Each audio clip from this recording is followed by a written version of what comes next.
नमस्कार आप सभी को। जैसे कि हम सभी देख रहे हैं कि पहलगाम में आतंकवादियों का भी हमला हुआ है और इससे पूरा भारतवर्ष बहुत दुखी भी है और बहुत आक्रोश की घटना भी है। लेकिन हम एक आम नागरिक होने के नाते ज़्यादा से ज़्यादा व्हाट्सएप, फेसबुक, इंस्टाग्राम पे सिर्फ स्टेटस लगा सकते हैं, दुख प्रकट कर सकते हैं, गुस्सा भी आ रहा है, रोना भी आ रहा है, तक दुख भी हो रहा है देख के ऐसी न्यूज़। लेकिन इससे ज़्यादा हम कुछ कर भी नहीं सकते। लोकल कश्मीरी लोग हैं, वो ज़्यादा से ज़्यादा क्या कर लेंगे कि कैंडल मार्च पे निकल जाएंगे। इससे ज़्यादा वो भी कुछ नहीं कर सकते। मेरा ये वीडियो बनाने का मकसद ये है कि मैं थोड़ा सा अलग नज़रिए से इस घटना को देखती हूँ, क्योंकि मैंने देखा कि बहुत लोग क्वेश्चन कर रहे हैं, बहुत लोग सरकार को गाली दे रहे हैं, आर्मी को गाली दे रहे हैं कि तुम वहाँ पे क्यों नहीं थे, सरकार ने कुछ क्यों नहीं किया, प्लान क्यों नहीं किया। जिस तरह जब कोई भी किसी भी घटना को अंजाम देना होता है तो वो पूरा प्लानिंग से होता है। तो आतंकवाद पार्टी ने भी पूरी प्लानिंग से करी कि वहाँ पे, इसीलिए वो वहाँ पे उन्होंने प्लानिंग्स पे करी कि वहाँ पे कोई इंडियन आर्मी का बंदा नहीं था, कोई भी नॉर्मल सिविल थे जो कि टूरिस्ट थे। नॉर्मल सिविल को भी थोड़ी आहट हो जाती है, लेकिन जो लोकल सिविल होते हैं, लेकिन वहाँ टूरिस्ट थे जिनको कुछ अंदाज़ा ही नहीं है कि आसपास कुछ ऐसा हो सकता है, इसलिए उन्होंने उस जगह को चुना। दूसरी बात यह है कि आर्मी बॉर्डर पे होती है या फिर ऐसे ऐसे छोटे छोटे पॉइंट्स बने होते हैं दूर दूर पे जहाँ पे होती है। हर जगह आर्मी पुलिस भी नहीं होती, ट्रैफिक पुलिस भी आप जाते हो तो थोड़ी थोड़ी जगह दूर पे खड़ी होती है ना, कि पूरी रोड पे पुलिस ही पुलिस होती है।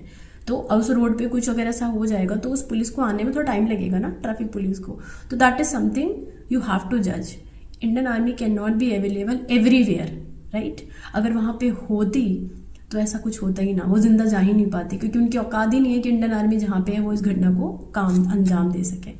तो blaming someone without judging the situation, you can not do this. दूसरी बात ये है कि मेरे हिसाब से किसी धर्म जाति की लड़ाई नहीं है, ये लड़ाई है सीधे सीधे सरकार की। क्योंकि जब आदमी ने एक औरत के हस्बैंड को मार दिया गया, उसने बोला मुझे भी मार दो, मेरे बच्चे को मार दो, अब मेरी ज़िंदगी में कुछ नहीं है, तो उस आतंकवादी ने उसको बोला मोदी को बोल दो।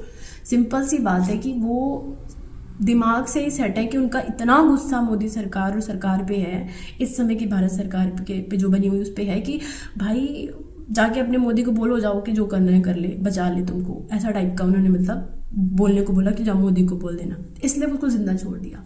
सिंपल सी बात है, there is this ladai is not for any jati dharma and all that, it is this ladai is for the sarkar. How they can accept that's कि वहाँ पे दुनिया, कश्मीर में सबसे बड़ा ऊंचा रेलवे ट्रैक बन गया, 370 आर्टिकल हट गया, कैसे वहाँ की मुस्लिम लड़कियाँ पढ़ाई करने जा रही हैं, कैसे वहाँ पे इतनी सुख शांति हो रही है, कैसे वहाँ पे इतनी कैब चलने लगी, 2-2.5 लाख सालाना लोग टूरिस्ट ट्रेवल करने जा रहे हैं, कैसे हो रहा है ये सब पॉसिबल। उनको ये चीज़ें दिख नहीं रही हैं। वहाँ पे पत्थरबाजी होती थी, वहाँ पे रोज ना रोज कर्फ्यू लग जाता था, वो सब कैसे ख़त्म हो गया। तो they can not accept that this is something that they want to message, they want to pass a message about that। दूसरी बात ये है कि मेरे हिसाब से ये प्लानिंग 2-3 साल पहले से होगी। ऑफकोर्स कोई ना कोई लोकल बंदा उस चाय पॉइंट पे बैठा हुआ था, टूरिस्ट बन के बैठा हो सकता है, नहीं तो उस ढाबे पे और उस पे किसी भी तरह से मिला हुआ हो सकता है, जो एक एक चीज़ की खबर दे रहा था। उसने देखा कि all set now come an attack, तो देर इज़ समथिंग, लोकल बंदा already involve, may be border से दूर आया हो, बॉर्डर से आया हो, मुझे किसी देश का नाम नहीं लेना, या तो हो सकता है कि वो लोकल ही कहीं मिला हुआ हो, जिसके दिमाग में सरकार को लेके बहुत गुस्सा भरा हुआ हो। तीसरी बात ये है कि जो मुझे लगता है कि आतंकवाद जो है एक अलग ही धर्म है, ये किसी भी धर्म से लेना देना नहीं है, हिंदू मुस्लिम सिख ईसाई किसी धर्म से लेना नहीं, क्योंकि किसी भी धर्म में बाइबल, गीता, गुरु ग्रंथ और कुरान में नहीं लिखा है कि बेकसूरों को जाके आप गोली मार दो, बेकसूरों की आप जान ले लो और तो तुम्हें जन्नत प्राप्त हो जाएगी, ऐसा कुछ नहीं लिखा है। इन्होंने अपना अलग ही एक ग्रंथ और अपनी ही मज़हब बनाई हुई है। ये छोटे छोटे बच्चों के ब्रेन वॉश करके टारगेट बनाते हैं, उनको यूटिलाइज करते, बोलते कि जाओ तुम लड़ो, जाके तुम अपने आप को समाप्त कर दो, ख़त्म कर दो, तुम्हें जन्नत नसीब हो जाएगी। तो this is something not to related with any dharma, caste और any mazhab, this is something other different thing, ये बिल्कुल अलग मज़हब है। दूसरी बात ये है कि मेरी उन लोगों से अपील है कि इस वीडियो को बहुत ज़्यादा शेयर करें, क्योंकि उस आतंकवादी ने बोला ना मोदी को बोल दो, तो मैं मोदी सी से बोलना चाहती हूँ कि अरबों खरबों युवा, हर जाति के लोग, हर धर्म के लोग, हर एज के लोगों ने आपको वोट दिया, उनके दिल में बहुत उम्मीदें हैं कि आप आप इस चीज़ को भी लेकर हमें इंसाफ दिलाएंगे, उन घरों में इंसाफ दिलाएंगे जिसने अपने घर का बच्चा, नवविवाहिता ने अपने पति और बहुत कुछ खो दिया।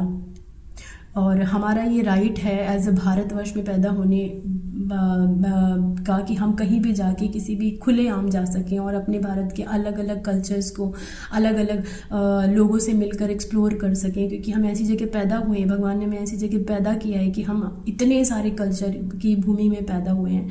तो हमारे मन में जो डर है ना कि हम कहीं भी जा नहीं पाएंगे, अब हम कश्मीर नहीं घूम सकते, हम उत्तराखंड नहीं जा सकते, हम किसी भी जगह नहीं जा सकते जहाँ पे एनी टाइम आतंकवादियों का अटैक हो सका, तो ये डर को हमारे दिमाग से निकालने के लिए आपसे अपील है कि कुछ ऐसा जवाब ज़रूर देंगे। क्योंकि जब बोला गया कि मोदी को बोल दो, तो मैं मोदी जी को ही बोल रही हूँ कि करोड़ों अरबों युवा की आपसे विनती है कि इस चीज़ का जवाब आप तैयार करें और इसको देखें कि इस चीज़ को जड़ तक जाएं कि कैसे इस चीज़ को जवाब देना है।